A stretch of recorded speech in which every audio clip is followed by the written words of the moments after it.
చెప్పగలం? దేవుని యొక్క ప్రేమ. ఈరోజు మీ ముందు నన్ను ఒక చిన్న సాక్షిగా ప్రభు నన్ను వాడుకుంటున్నాను. ఆమె అందుకని సంఘక్షేమం, దేవుని యొక్క సేవ. కొంతమందికి దేవుని సంఘం అంటే లెక్కలేదు. సంఘాన్ని ప్రభు ఎదుట నిలబెట్టే రోజులు వచ్చి ఆయన త్వరగా రాబోతున్నాడు. ఎవరి కొరకు వస్తాడు? ఒకసారి వచ్చాడు, రక్తమును చిందించి లోకానికి రక్షణ ఇచ్చాడు, నమ్మినటువంటి వారిని రక్షించాడు, రక్షించబడిన వారిని సంఘములోనికి చేర్పించాడు. ఎందుకో తెలుసా? ఆయనతో సదాకాలం ఉండే ఆ ధన్యత మనం ఇక్కడ నేర్చుకోవాలి. పరలోకంలో మనం దేవునితో ఉండే ఆ ఆశీర్వాదాన్ని సేవకుని ద్వారా, సమర్పించబడిన సేవకుని ద్వారా మనం నేర్చుకోవాలి. ఇది యేసయ్యకి తెలుసు. సంఘము కొరికే ఆయన తన ప్రాణం పెట్టాడు, తను తాను అప్పగించుకున్నాడు. అందుకని స్వస్థపరచబడినటువంటి ఈ కుష్టి రోగితో యేసు ప్రభు అంటున్నాడు, నీవు యాజకుని దగ్గరికి వెళ్ళు. యాజకుని దగ్గరికి ఎందుకో తెలుసా? స్వస్థత ఒక చిన్న ప్రార్థన చేస్తే యేసు నామములో అది క్యాన్సర్ జబ్బైనా వెళ్ళిపోతుంది, అది గుండె జబ్బైనా బాగు చేస్తారు. ఎందుకంటే సర్వశక్తి కలిగిన నామం, సృష్టికర్త నామం. మనల్ని సృష్టించిన ఆయన నామంలో ప్రార్థన చేస్తే మనకు స్వస్థత వస్తుంది. కానీ ఇంకొక విషయం ఏంటో తెలుసా? ఆత్మ సంబంధమైన స్వస్థత.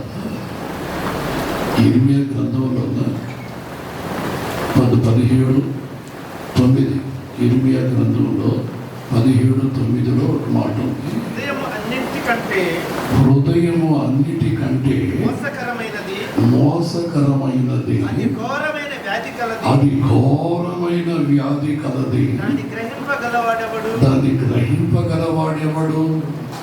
ఆమె ఏమిటి? హృదయము అన్నిటికంటే ఘోరమైనటువంటి వ్యాధి కలది.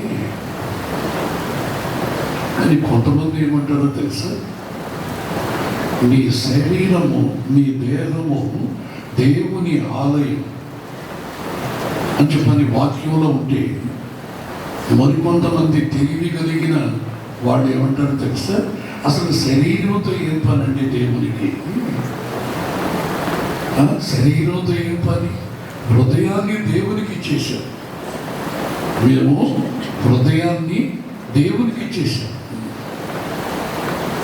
హృదయమే కదా దేవుడు అడిగింది.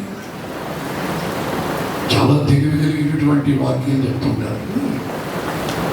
కానీ హృదయాన్ని దేవునికి ఇస్తే హృదయంలో రోగం ఎందుకుంటుందండి? హృదయము అన్నిటికంటే మోసకరమైనది, అది ఘోరమైన వ్యాధితో ఉందట. దీనిని గమనించగలిగిన వాడు, దీనిని స్వస్థపరచగలిగిన వాడు ప్రధాన యాజకుడైన యేసు ఒక్కడే. ఆయన ఆత్మ చేత నింపబడిన యాజకుడే ఈ భూమి మీద సంఘక్షేమాన్ని కోరుకుని సేవకుడు. కనుక యేసు ప్రభు ఎక్కడికి పంపిస్తున్నాడు? నేనైతే నేను స్వస్థపరిచాను, నువ్వు బాగుపడు. కానీ హృదయంలో ఉన్నటువంటి వ్యాధి అది బాగుపడాలి. కానీ అంతా వాడితో చెప్పాల. నువ్వేదో జ్వరం పోయింది, గుండె జబ్బు పోయింది, క్యాన్సర్ పోయింది, నేను బాగుపడ్డాను అని చెప్పని సంకల్పం తట్టుకోబాక. ఇది తాత్కాలికమైనటువంటి స్వస్థత. ఇది కేవలం తాత్కాలికమైన పాస్పోర్ట్. మరలా నీకు వ్యాధి రావచ్చు, మరలా నీకు క్యాన్సర్ రావచ్చు, చెప్పలేము. మళ్ళీ నీకు గుండె జబ్బు రావచ్చు, చెప్పలేము. ఇది తాత్కాలికమైనటువంటి స్వస్థత. దీంతో నేను సంబరపడిపోవాలి, ఏ క్షణంలో ఏం జరుగుతుందో తెలియదు.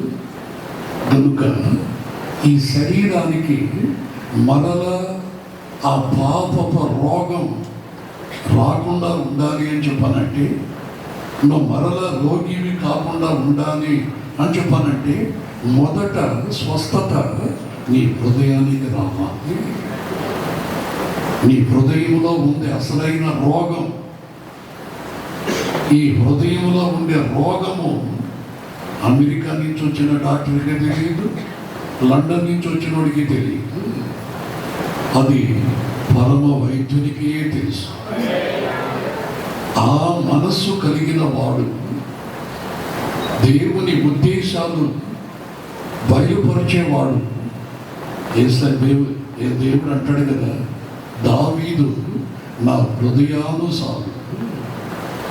అదే విధంగా దేవుని ఆత్మ చేత నింపబడి సంఘ క్షేమము కొరకు యుద్ధంలో కానీ ఏ విషయంలో కానీ పోరాడుతున్న సేవకుడు దేవుని మనస్సుకు తగినవాడు, దేవుని ఆలోచనలు పరిశుద్ధాత్మ ద్వారా ఎదిగినవాడు, దేవునితో ముచ్చటించేవాడు, సంఘ క్షేమం కొరకు నిరంతరము ప్రాకులాడేవాడు.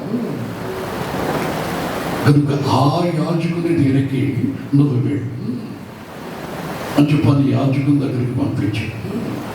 ఎందుకని చెప్పానంటే, హృదయంలో రోగం ఉంది కదా, అది స్వస్థపరచబడాలి కదా. అది స్వస్థపరచబడాలి అని చెప్పానంటే యేసయ్య వాక్యం కావాలి. ఏమండి, ఆయన వాక్యం సంపూర్ణ సువార్త ఉపదేశం కావాలి. ఏంటి, వాక్యం అందరికీ తెలుసు, వాక్యం అందరికీ తెలుసు. ఏంటి, కనీసం ఏమన్నా ఒక సిస్టర్ని లేపినా కానీ రేడియోలో టీవీల్లో దంచుదిలి పెట్టేస్తున్నారు, పచ్చడిగా దంచినట్టు ఆడవాడు. ఏంటి, ఒక సిస్టరు వాక్యం చెప్తాను, నేను అనుకున్నా ఎంత కృపనిచ్చాడు దేవుడు అని చెప్పని ఉదయం వేస్తాను టీవీ పెట్టుకొని ఆ వాక్యం వింటాడు. వాక్యం వినే ముందు దేవుడు నా తంటుడు వరే పిచ్చోడా మెట్రోడా, వాక్యం వినే సంగతి పక్కన పెట్టు, వాక్యం అది. కానీ ఆ వాక్యం చెప్తున్నటువంటి ఆ సిస్టర్ని కొంచెం పరిశీలించు అన్న. అప్పుడు నాకు అర్థమైంది. నేను బాగా చూసి అద్దాలు పెట్టుకొని కనపడకపోతుంది. నెత్తి మీద ముసుగు లేదు, రాసుకోండి, నెత్తి మీద ముసుగు లేదు ఒకటి. ఎందుకంటే ఆయన చూచుచున్న దేవుడు కదా. మనం పాడుతున్న పాటల చూచుచున్న దేవుడవు నీవే యేసయ్యా, చూడముచ్చటాయనే బాగున్నట్టుంది పాట. ఏమండి, చూడముచ్చటగానే ఉంటుంది ఆయన చూపు. ముఖం కూడా చాలా పర్సనాలిటీ, కానీ నోరు తెరిచడానికి మన జాతకాలు బయటపడతాయి. ఏమండి, చూడు ఒకసారి చూడు, ఆ టీవీని చూడు అని చెప్పానంటే ముసుగు లేదు. ముసుగు లేకపోతే ఇక చెవులు కనపడతాయి కదా.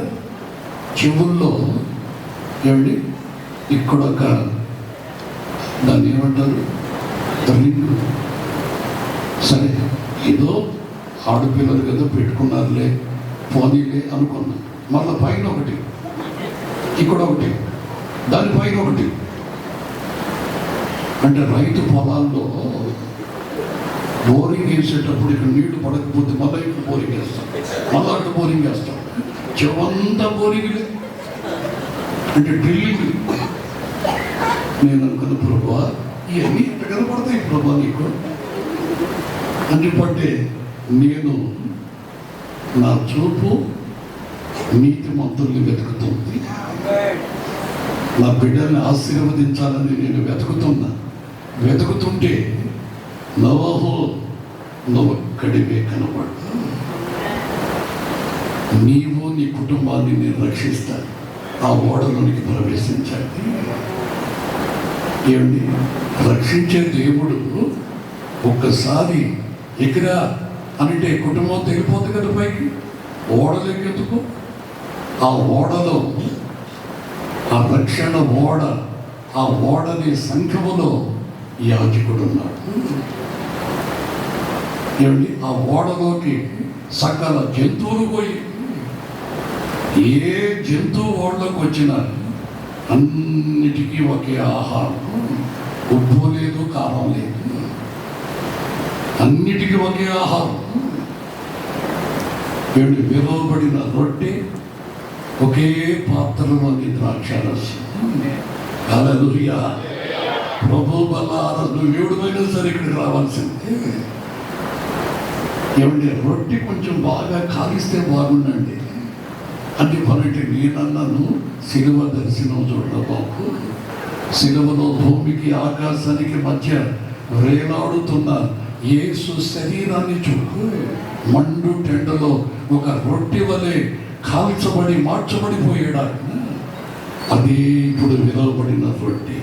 ఇది పరలోకములో నుంచి దిగి వచ్చిన జీవాహారం.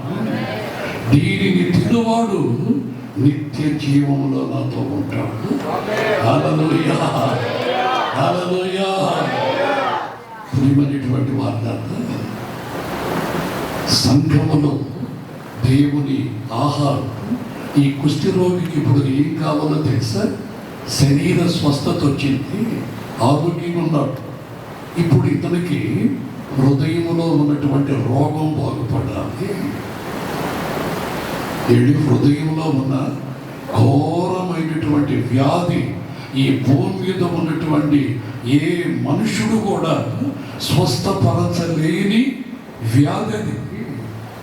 నువ్వు ఎక్కడికన్నా వెళ్ళు, ఒకవేళ వెళ్ళి వాక్యం విని డాక్టర్ దగ్గరికి పోయి, ఏమిటి నా హృదయంలో ఏదో బాధ ఉందండి, ఆ హృదయంలో ఉండే బాధ తీసేస్తానికి ఏమన్నా మరి వెంటాడుదా, నువ్వు ఎక్కడి నుంచి వచ్చాడు? మరి హృదయంలో ఉండే వ్యాధి మాకేలా అర్థమవుతుందా? మీకు హృదయంలో ఉండే బాధ తెలియదా అండి? తెలియదండి. అయితే నేను ఆ డాక్టర్ దగ్గరికి పోతానండి. హృదయంలో ఉండే బాధ తెలిసిన డాక్టర్ ఎవరు? నజరేయుడైన యేసు. ఆమేన్. ఇక్కడికి రావాలి, ఈ స్వస్థత శాలకి రావాలి, దేవుని నివాసానికి రావాలి.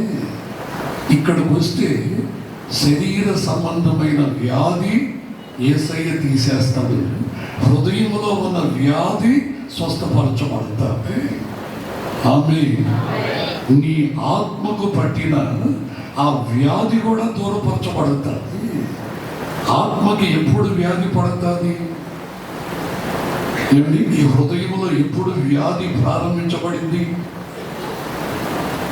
నాసిక రంధ్రాలలో ఆత్మను ఉదిపి అది ఒక దీపము వలె, వెలుగు వలె మనలో వెలుగుతూ ఉంది.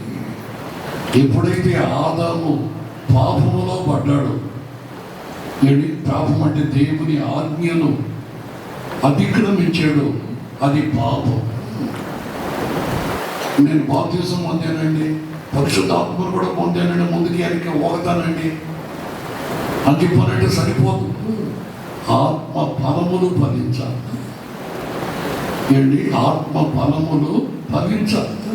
ఆ ఆత్మ ఫలములతో నీ కుటుంబంలో ఉన్నటువంటి ఘోరమైనటువంటి మనుషుల్ని కూడా నువ్వు ప్రభువు కొరకు సంపాదించుకుంటూ, ఆమేన్. ఏంటి? నువ్వు ఘోరమైనటువంటి మనుషుల్ని కూడా దేవుని కొరకు కుటుంబాన్ని కట్టుకుంటూ, మొదటిది ఆత్మ ఫలాల్లో ప్రేమ. ఏమిటి? ఈ ప్రేమతో ఎలాంటి కఠినమైన హృదయాలైనా మారిపోతాయి. ఆమేన్. హల్లెలూయా. నువ్వు కర్రతో కొడతావా? నేను పొయ్యిలో అట్లకాడ పెట్టి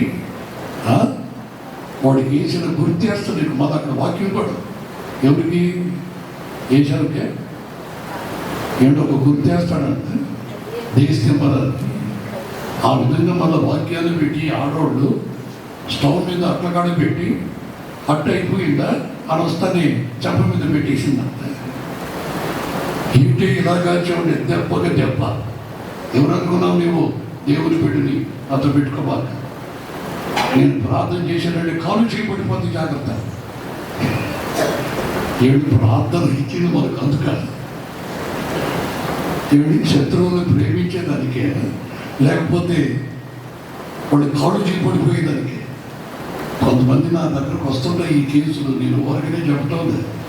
అన్న పాస్టర్ గారు ప్రార్థన చేసి మా ఆయనకి చేయలేదు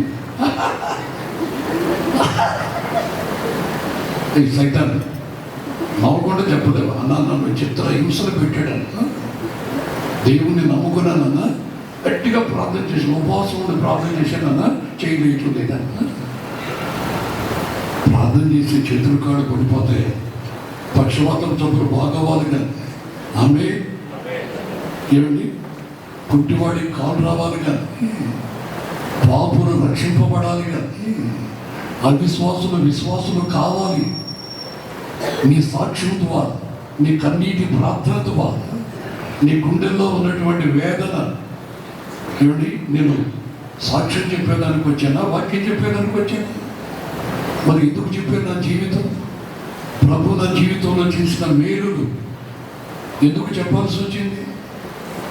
మీరు బోధిగంతాల వరకు రెవరెంట్గా ఉండండి అని చెప్పినాను. బోధిగంతాల వరకు నాకు సాక్షులై ఉండండి. ఆమె మిమ్మల్ని చూపించుకోండి అని చెప్పదా. మిమ్మల్ని చూస్తే మీలో నన్ను చూడాలి, నా ప్రేమ మీలో చూడాలి, నా ఓర్పు, నా సహనం, సిలువలో పలికిన మాటలు మీ నోట పలకాలి. యూదురాలు చెంగు పట్టుకొని 10 మంది కాదు, 20 మంది కాదు, 100 మంది రావాలి ఆరాధనకి.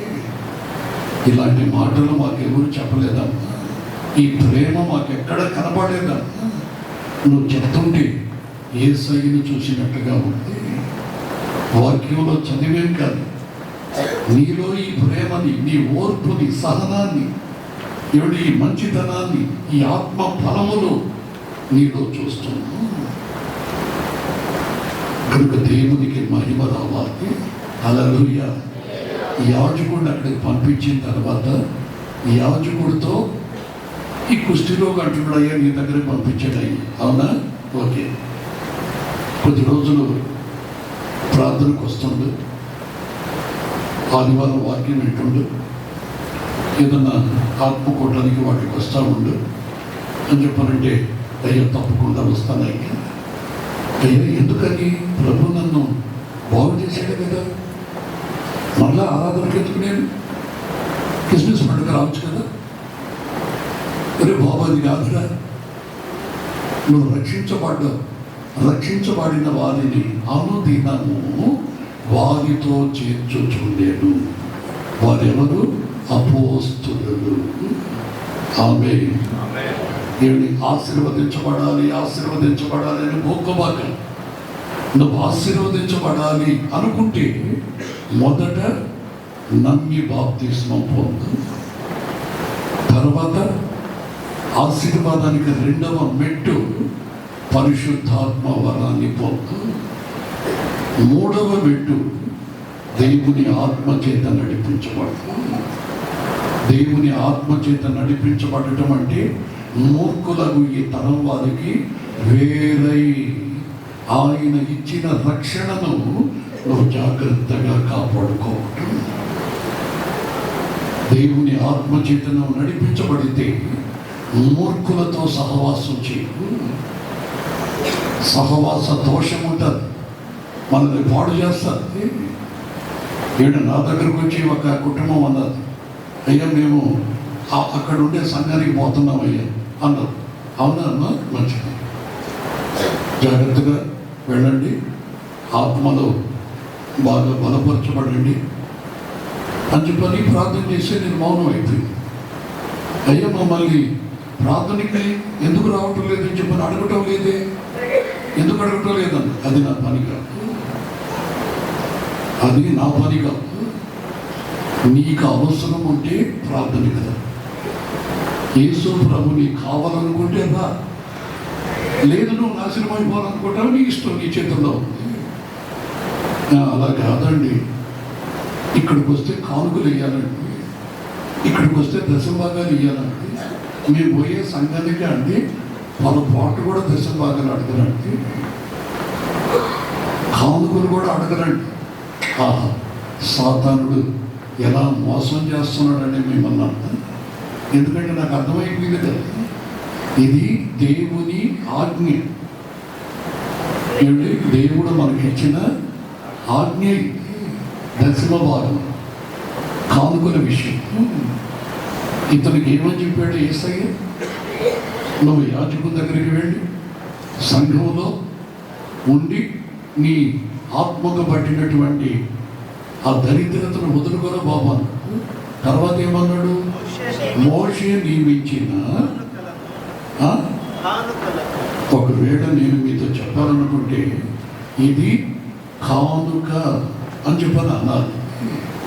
కానుక ఏకవచనం, సేవకుడి కానుక ఇచ్చిపోండి అంటారు. కానీ యేసు ప్రభు ఏమంటున్నాడు తెలుసా? మోషే నియమించిన కానుకలను కానుక పెట్టిలో వేయి. ఆమె కానుక పెట్టి ప్రక్కన ఎవరు నిలబడతారు? మేమా? కానుకలు పెడితే మాకే పని, కానుక పెట్టితో మీకు పని. అది మీ ఆశీర్వాదానికి సంబంధించిన కార్యం. అది దశమ భాగాలు, అది దేవుని సొమ్మతి. కనుక మీరు ఆశీర్వదించబడేదానికి ఆయన ఇచ్చిన కృప, సమయం ఇచ్చాడు. కానీ ఇతనికి కానుకలు వేయి అన్నాడు. అందులో ఒక మాట ఉంది, ఈ శరీరం అనే కానుక ఆత్మ సంబంధమైన కానుక. నీ ఆత్మయు, నీ శరీరము, నీ ప్రాణము ప్రభు అయిన యేసు రాకడలో నిందారహితముగా ఉండునుగాక. ఏమండి? బాగా గమనించండి. ఉపదేశం ఏమిటి? సువార్త కాదు, సంపూర్ణ సువార్త. ఈ సంపూర్ణ సువార్తలో నీ ఆత్మయు, నీ ప్రాణము, నీ శరీరం, ఈ మూడు సంపూర్ణముగా స్వస్థపరచబడాలి, సంపూర్ణముగా శుద్ధీకరించబడాలి. రాబోతున్న వాడు పరిశుద్ధుడైన దేవుడు. ఆయనను ఎదుర్కొనే సంఘము అలంకరించబడిన పెళ్లి కుమార్తె. ఆమె కనుక ప్రకటన గ్రంథంలో ఉంది కదా, ఆమె అలంకరించుకునే దానికి తన భార్య తను తాను సిద్ధపరుచుకుంటూ ఉందట. ఎవరు ఏ విధంగా కానుకలు పంపించారు? పరిశుద్ధుల నీతి క్రియలు. ఆమె తన భార్య సిద్ధపడేదానికి పరిశుద్ధాత్మ దేవుని ద్వారా పెళ్లి కుమారుడు పంపించిన కానుకలు ఏమిటి అని చెప్పానంటే, ఆమె ధరించుకొనుటకు నిర్మలమైన ప్రకటన గ్రంథం 19వ అధ్యాయం 8వ వచనంలో, మరియు ఆమె ధరించుకొనుటకు ప్రకాశములను నిర్మలములోనైన సన్నపు నార బట్టలు ఆమెకు ఇయ్యబడెను. అవి పరిశుద్ధుల నీతి క్రియలు. ఏడు వాక్యం బాగానే చెబుతుంది సిస్టర్. చూస్తే పరిశుద్ధుల నీతి క్రియలు కనిపించడం ఏమండి? ఇటు ఈ చెవుకి దేవుని ఉపదేశం వినబడనివ్వకుండా సాతానుడు ఈ చెవుని మూసేశాడు. అవి అడ్డం వస్తున్నాయి. ఏమన్నా వినాలంటే వాటిని పక్కకి తీసి అన్నారు. ఇది దేవుని వాక్యం ఏమిటదా? ఉపదేశం ఏం వినబడుతుంది? ఏమి చదవాలనుకున్న పత్రికల్లో ఉన్నటువంటి దేవుని యొక్క ప్రణాళిక, సంఘమును కూర్చున్నటువంటి ఆలోచన, సంఘానికి సంబంధించిన యాజకుడు ఎలా ఉంటాడు అనే సంగతి ఈ క్రైస్తవ లోకానికి ఎలా వినబడుతుంది? కండ్లేమో చూపేమో యుగ సంబంధమైన దేవత మనోనేత్రాలు గుడ్డితనం కలుగు చేశారు. చెవులేమో మూసుకుని పోయి. అందుకని యేసు ప్రభు, చెవిటి దయ్యమా బయటికిరా, మోగ దయ్యమా బయటికిరా. వేరే దగ్గరికి మీరు వెళ్ళి చూడండి. నేను ఒక చోటుకి వెళ్ళి ఏమంటే అందరినీ చూసి చేతులు ఒకసారి అలివి చెప్పండి అంటే ఇటు అన్నారు. అమ్మ నాకు డాటా కాదు, నాకు ఇంకా 2 రోజులు టైం ఉంది, నేను డాటా చెప్పాను, హల్లెలూయా అని చెప్పాను. శబ్దం రాలా. అమ్మ ఏడు చెప్పింది అదే హల్లెలూయా ఏదో బాడుకు తెచ్చుకొని కిరాయికి తెచ్చుకొని చెప్పినట్టుగా ఉంది. ఎందుకని చెప్పానంటే క్రైస్తవుడే కాదని చెప్పాలి. ఎన్నో సంవత్సరాల నుంచి సంఘం ఏమండి క్రైస్తవ సంఘమే, కానీ అంతరంగంలో ఏమీ లేదు, లోపలికి వెళితే ఏమీ లేదు, హృదయంలో చూస్తే ఏమీ లేదు. ఏమండి రోగం, హృదయంలో రోగం, హృదయంలో వాక్యం లేదు. హృదయాన్ని దేవునికి ఇచ్చేసాను. అదేదో ఒక దగ్గరికి నన్ను ఇలాగే పిలిచారు. దీని కొరకంటే పాటల పోటీ నన్ను జడ్జిగా పిలిచారు. నాకేమో అంటే తారా పెద్ద పెద్ద ఆర్గన్లు పెట్టుకొని పెద్ద పెద్ద సింగర్ నుంచి కూర్చున్నారు. నన్ను నాతో కూడా ఇంకొక సేవకుడిని ఇంకొక 4 పెట్టారు. నేను వైట్ డ్రెస్లో ఉన్నాను కదా, ఆ పాస్టర్ గారు వైట్ డ్రెస్లో ఉండి నా పక్కనే కూర్చున్నాను. ఈ కోట్లు బూట్లోళ్ళంతా పక్కన కూర్చున్నాడు. సరే పాటల పోటీ ఏంటంటే హృదయాన్ని గురించి పాడాలి, అది పాటల పోటీ. పాడుతూ ఉన్నారు, వింటూ ఉన్నాం, మార్కులు వేస్తున్నారు. నేను ఏదో పెన్ను పెట్టుకున్నట్టు గీస్తాను. ఏం మార్కులు వేయాలి? స్కేల్ కరెక్ట్గా ఉందా? నాకే స్కేల్ నిలబడదు. వాయిస్ బాగుందా? నాకు వాయిస్ సంగతి నాకు తెలియదు. ఏమండి తర్వాత ఆ పాట ఏ రాగంలో ఉంది? కళ్యాణ్ లేకపోతే పేపులసా లేకపోతే మార్కోసా? ఏమిటి రాగాలు ఉంటాయి కదా. అందుకని నేను ఆ రాగాలు పెట్టుకొని నాకు దేవుడిచ్చిన రాగం ఒకటి ఉంది, దాన్ని కొత్త పాటలో పెట్టుకుని సరిచేసితివి నా జీవితమును పలికించితివి జీవన రాగాలు. కొడతావా? కొడతా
వీటిని జీవన రాగాలు అంటారు. పాడుతున్న నేను జీవించాలి, ఆ పదాలు వింటున్నటువంటి ప్రజలు జీవించాలి. ఆమె జీవించాలి అని చెప్పానంటే